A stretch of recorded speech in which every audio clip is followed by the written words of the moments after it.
everyone. Hey, Tam, welcome. I am so excited for all of you watching today to meet my friend Tam and hear her incredible story of who she is and who she's becoming. So to kick it off, Tam, who is Tam? Hi. Oh, who is Tam? Tam, it feels much younger than she is. I only say that because this is the morning and I'm sitting crisscross applesauce on my daughter's bedroom floor. And I'm like, I'm going to pay for this in about 3 minutes. I'm not going to be able to move my legs. So I live in Nashville, Tennessee with my husband of almost 25 years and our children, Cassidy, who is 22, and Dakota, who is 19. We're all in the ministry, and we're just kind of spending our days as a family who just really loves serving people and serving the church and hopefully making God smile.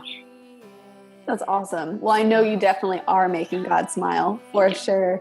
And I've been able to get to know you, especially over the last few months. We met in Nashville at the Leading and Loving It retreat, and your story has been such a source of encouragement and empowerment for me. And so I'm excited for BecomingMeTV to hear your story today. And if you could just share your story. Okay. Well, my platform, like my title, like when I speak, is just confession brings freedom. That was something that I learned the hard way as I grew older. I had a lot of tough childhood years. From my very first memory, I was just around 3 years old, and it was a memory of my father beating on my mom. And I walked into the room while that was happening. It's actually the first story I wrote in my first book. That's the opening chapter. And please, my book isn't all doom and gloom. It has a beautiful redemption story, and there's a lot of fun, weird off parts in it. But it does tell my story, the gritty, the ugly, and the beauty of it. So, but that was my first memory as a kiddo, and it didn't get much better after that. So I don't need to go into detail. People can figure that out on their own. But if you can think of an abuse, I received that in some shape. So that was just my whole childhood. And I dealt with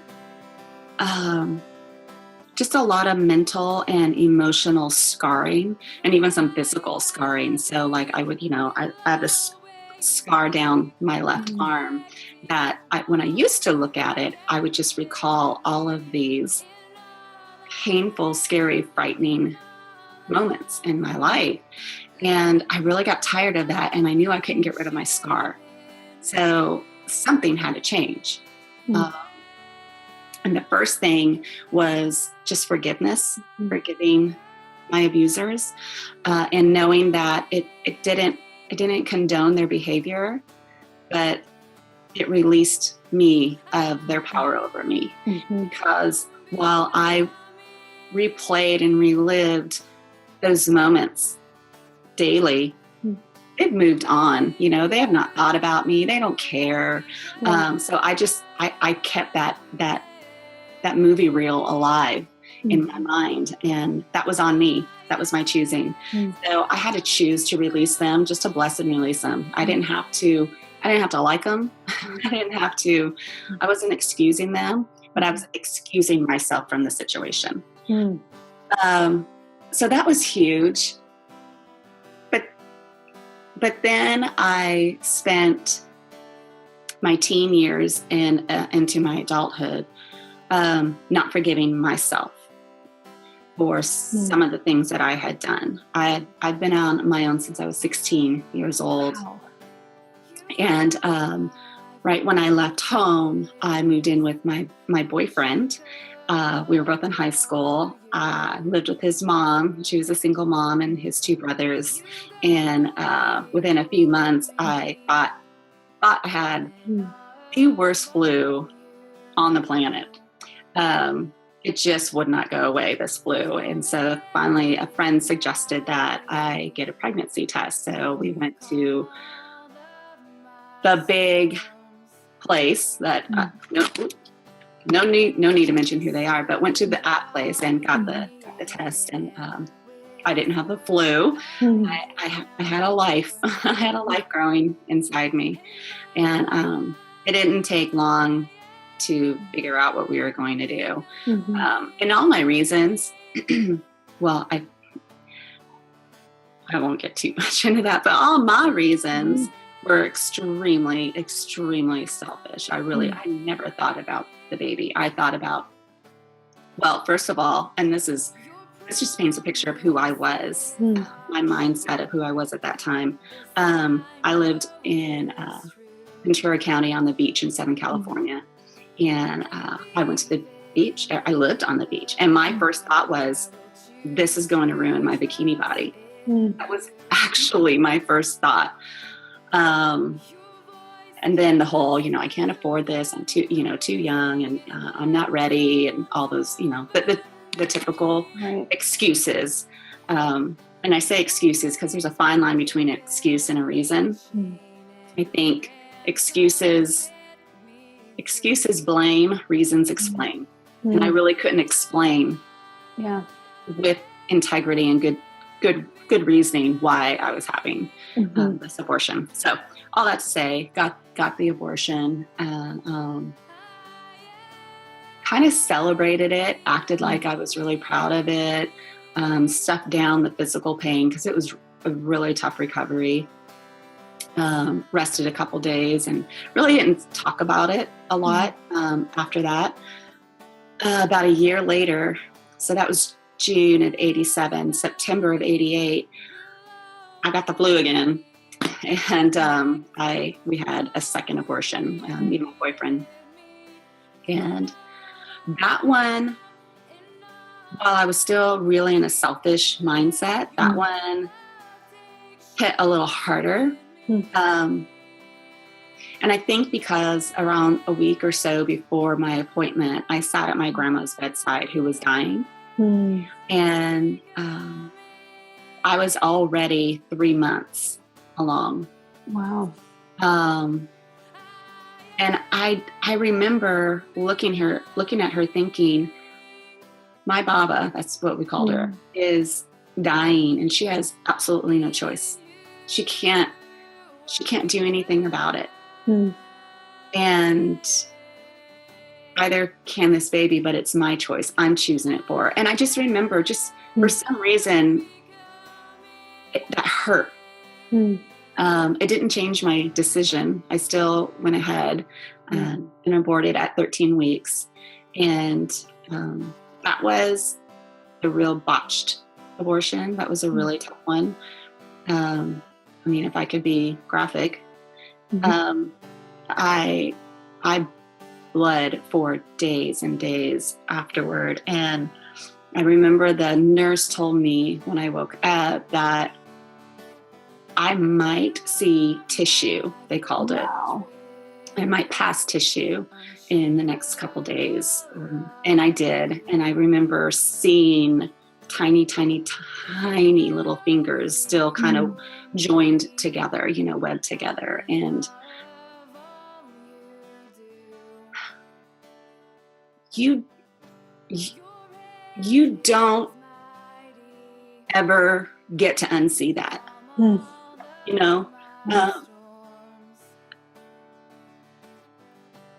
and they don't prepare you for it. They say, this is the best thing for you. This is good. Go home. You'll it'll all be over. You'll be better in no time. No, you don't get better. You don't get better. And I've talked to so many women and have read so many blogs and writings of women who are just stuffing it down. And there's this facade of, oh, it's the best decision I ever made. I'm so glad I did it. But you know what? I believe women were created to give life. And it is that natural instinct that clicks right into gear. It becomes alive the second a baby starts growing. That's how we're wired. That's how we've been created. And you connect with that. So there's like this maternal connection that no one else, no other a man cannot experience.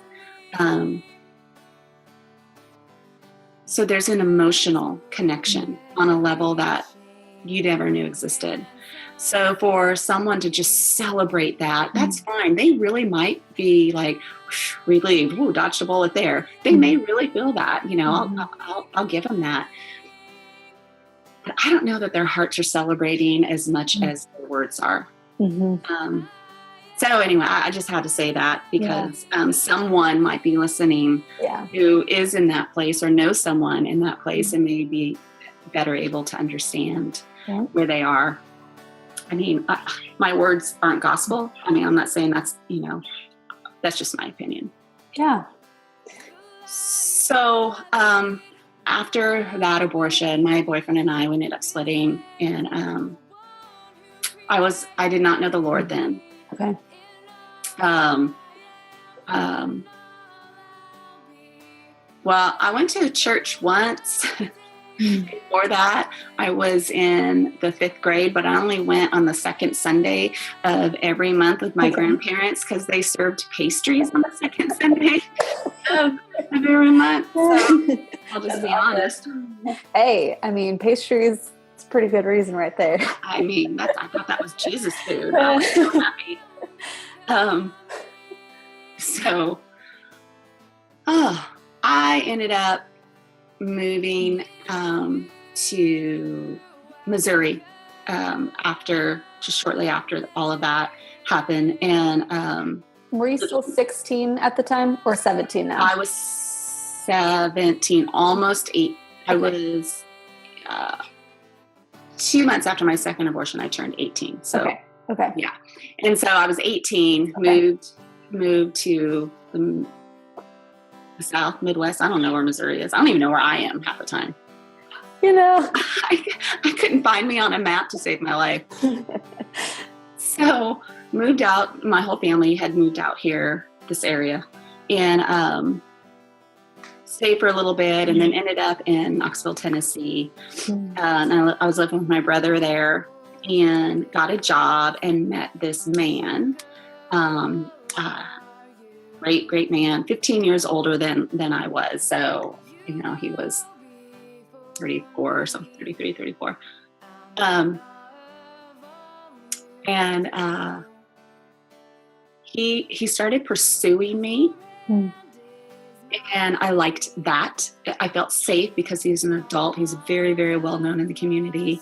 And I enjoyed his attention. I enjoyed him caring for me, taking me out to dinner, doing all those things, just being really nice. He was a very, very much of a gentleman. Looking back now, he was a father figure in my head. But we ended up getting married. Wow. We got married, and about 4 or 5 days into our marriage, he flipped. He lost his mind, and I knew something was off. Anyway, I write all of this in my book. I write this whole story. But in short, he literally held me hostage in our home at gunpoint, and drank himself almost to death. Drank himself to the point where he passed out for hours and hours and hours. During that time, I talked to my mom on the phone, and she gave me some of the best advice. Her second piece of best advice she had ever given me. And she knew this from experience, from her being in such horrible relationships all through my childhood. She said, Tam, when he wakes up in the morning, you just take all the blame. You just act like everything that happened was your fault. You get on his good side, help him get to work, drive him to work, then go right to the Greyhound bus station. There's a ticket for you waiting to get back out to Southern California. And I was like, okay. And it's the grace of God. I look back now and I see his holy hand of protection just so heavy on me. There's no denying it. There's no way I should have made it out alive. Wow. no way. With a barrel to my chest, there was no way. No way. So I did what she said, and he went to work, and he fell for it. And I drove right away to the bus station, and there was a ticket there, and I got on the bus, and then I hear this tap on the window. I was window seat, and I couldn't breathe. I couldn't, I mean, you could see my chest pounding because I just knew it was him. And I knew he came to get me, to just off me. And I wouldn't look, and it just kept pounding. And finally I hear, Tam, and it was my older brother. And he goes, get off the bus. And long story, I finally get off the bus, and he goes, I've been following you since last night. I followed you here to the station to make sure that you got off safely. He says, I want to let you know that your husband came, and I ran him off. He won't be bothering you. He said, trust me, he won't be bothering you. So 3-day bus trip back out to Southern California. That was in 1990. And if you look back, if you Google Greyhound 1990, you'll see the big Greyhound bus strike. Wow. So like at the bus stops, people would be throwing bricks at the driver window. I mean, it was just like the most chaotic 3 days of my life. At Southern California, my uncle picks me up. I walk in, and the phone is ringing, and it's my mom. And she said, Steve shot himself. And I was worried that he wasn't dead. And I asked, is he dead? And she said, yes. And I just fell to the ground. And then it just hit me that I'd gotten myself in yet another horrific situation, and that I was actually worried that he wasn't dead. Because I was so scared of him. I just knew he was going to come follow me and just haunt me. It was, So I was at that time 19. I turned 19 while I was there. So I was a widow at 19, still really not believing he was dead. No job, I had nothing. So one day I woke up and I go, I got to change this stuff quick. No one's going to take care of me. I better. So I got a job. A guy at the job invited me to church. I'm going to really blow through this. He takes me to church. I'm like, they don't want my kind there. I told him that. I'm like, they don't want me there. And he's like, oh, Tam, we want you there. He'd been working on me for a couple months, and he goes, me and all my friends have been praying for you for months. Wow. And actually, at first I was offended. I was like, I don't need prayer. Like, who are you to pray? I didn't ask you to pray for me. I just didn't get it. So I finally go, and I'm like, I walk in, and I see this beautiful tan boy who I am now married to. And I really believe we fell in love at the first sight. I do, when I think back. But I became a believer in August of 1990. My husband and I got married August of 1991. And I told him every single thing about my story except for the abortions, because I had not forgiven myself for that. I had not dealt with it. I really didn't believe God forgave me. I just felt like you could not sin bigger than that. That was just, that was on my heart. That's how I felt. That's what I believed. That was my reality. And so I lived in that mindset for so long.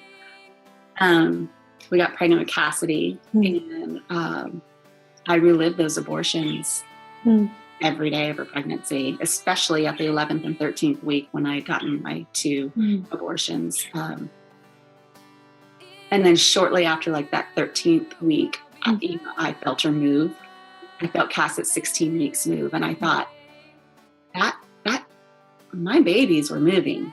Why did I do? How could I, just beat myself up over and over. And then I went into preterm labor with Cass at 6 months, and it was a big ordeal. And she came a month early, so actually she wasn't too early considering. But the whole time I was thinking, God's going to take her from me as a punishment, and I'll deserve it. Wow. Man, I delivered her, and I wouldn't look at her. I didn't want to look at her. I was so afraid of falling in love with her. I didn't want to hear her. I didn't want to touch her. I didn't want to smell her. I didn't want to see her. I didn't want to love her because I thought, okay, I was so twisted in my mind about how God works. And it wasn't because I was shown him to be that way. It's because my own fears crafted that vision of him. So I sunk into a really, really deep depression. That was birthed out of fear. Dug out of that with some help with medication, obviously, and lots of prayer and lots of digging into the Word. And it was 5 months after she was born. I think God had just had it up to his holy eyebrows with me. And he's like, you gotta quit. You gotta quit reliving this stuff. He's like, you're a hot mess. I never even took a deep breath. I was so afraid of being found out, so much so that I had manipulated my surroundings, manipulated the people around me so that they wouldn't get close enough to really know me. Yeah. So I was really so lonely. I was really never fully known because I held everyone at arm's length, including my husband. And that was the worst offense. Yeah. So I got to the place of finally just forgiving myself. I had to release myself from the little girl that I was. And it's not that I didn't know better then. I knew better. I had nothing to live for. I just really didn't care, Yep. It was all about me. But then it became all about God.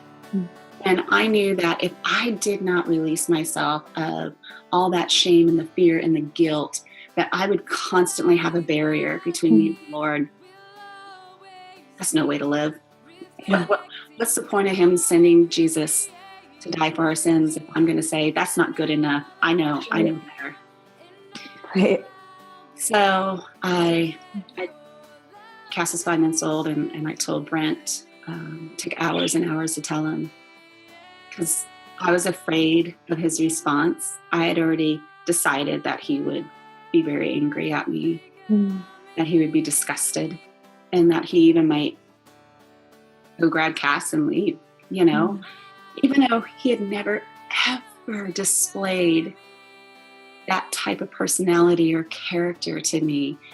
Again, that fear, I allowed it to grip me and own me. So I had just such a distorted view of what I knew better. So I did. I finally told him. It took hours and hours through lots of tears. And after I told him, he just took a deep breath and he said, Tam, after all of this, I thought you were going to tell me you killed someone. And I was like, I did.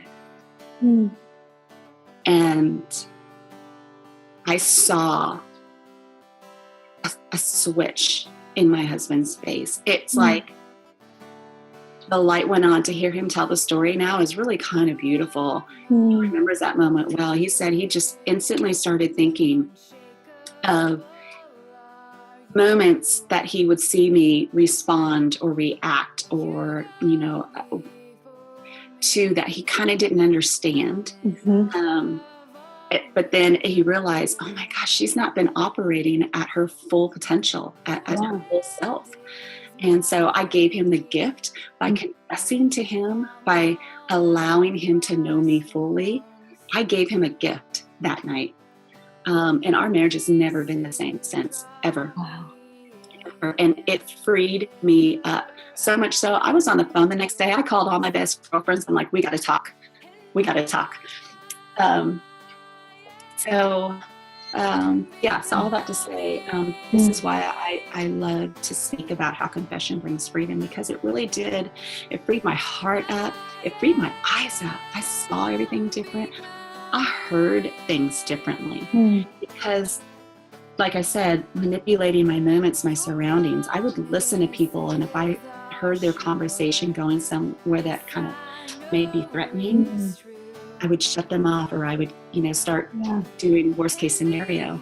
When I freed myself up of that, thinking back now, it's like innocent things were happening. I was like crafting these worst things in my head, but that's what happens when you live in fear and you live in hiding. I'm not saying you expose publicly everything, not everyone needs to know your dirty story. But the Bible says confess our sins to one another. There's a reason why. Yeah. There's a reason why. So, God knows what he's talking about. He knows that we aren't fully who we are if we're living under fear. That's not what he sent his son for. It's not what he intended his children to live like. So I learned that in a hard, good way. Yeah, that's a good word. It's a really good word. Man, thank you. So that's my story, and I'm sorry it took so long. Ooh, no, oh my goodness, I was on the edge of my seat. I hadn't even heard some of the aspects of your story before, and the bravery and courage for you in that moment to be journeying through your own story, but then to share that with your husband, and now you're sharing that with the people around you. Man, that inspires me to my core. And I know, I know that there are women who are tuning into your story who are finding themselves in many of the same places. And, if you were having coffee, like what we're doing, and you're sitting across from another woman, she's on her own becoming journey. What would you say to just encourage her in this moment? Anyone who's on their own becoming journey, when you're becoming something, you're oftentimes leaving something behind. Yeah. And that's not always easy. So I would say to her, give yourself some grace. Be patient with your heart, because it's going to learn how to beat differently. Mm-hmm. You're changing habits and thought patterns. You're changing oftentimes geographical situations, people. And when you're becoming something better and more, even more beautiful, things have to change. And it's not all bad. Some is good, but it's still different. So give yourself some grace as you journey. That would be my biggest one. Let yourself grieve, let yourself celebrate, embrace the full becoming journey. It's worth it. Oh, that's so good. Give yourself the grace. I love that. And if it's okay with you, I would love to, we didn't talk about this question, but I would love to ask, how did you journey through forgiving yourself before you talked with your husband? Because I know in a lot of women's stories, that is maybe one of the most difficult moments. Because we live in us. How did you go about forgiving yourself? I remember it was the moment when Cass was 5 months old, and God had that, I've so had it with you, girl. I'm not ready to. I felt that. I felt that heaviness, but it wasn't like from the Lord. It was like I've come to the end of mine, and the end of his rope. He is done. But I remember specifically thinking, I can't approve of myself right now. I can't do it. And I know I've referred to it a lot. That's not what Jesus came for. That's not what Jesus came for. And so, it's almost like I heard him say, Tam, you are not qualified to carry this. You don't get to take that position. Wow. Don't forget who you are and whose you are. Mm-hmm. That's been done. You are not qualified. That's why you're dying inside. Wow. That was my moment. I had to. I had no other choice. I mean, what did I have to lose? It was only going to get better from there. And honestly, that was my moment. Yeah. I let myself off the hook. Give yourself grace. I love that. If people wanted to continue to journey with you, I know you have resources available, ebooks, things like that, or even just connect with you after watching your story. How could they go about doing that? Well, I write at tamhodge.com. I'm on all the socials. I'm Tammy Hodge on Facebook, Tam Hodge on Instagram, Tam Hodge on Twitter. I have a book. My first book is And Now I Choose, and you can find that on Amazon. And that tells my whole story. It's a fun story. I know we heard the grit of it, but it's a good story. And then I just released an ebook called Choosing a Change, and that is also available on Amazon via Kindle. Let's see, what else? I got a couple other books, but there's surprises coming out. One's a really big surprise. People are going to be like, really? So that's going to be fun. But or if you're ever in Nashville, I'll let you buy me coffee, and we can chat anytime you want. I call dibs on that soon. Okay, good. It's a date. That's awesome. For those of you watching, we'll have all of the links in the blog post of today's video as well, so you can easily connect with Tam. Tam, thank you for sharing your story. I know I'm finding freedom in your message of give yourself grace and the things that we have to let go in order to become who God made us to be. And so I'm excited to see how this continues to encourage not only me, but the rest of the Becoming Me TV community. And just thank you for your bravery and who you are. Thank you.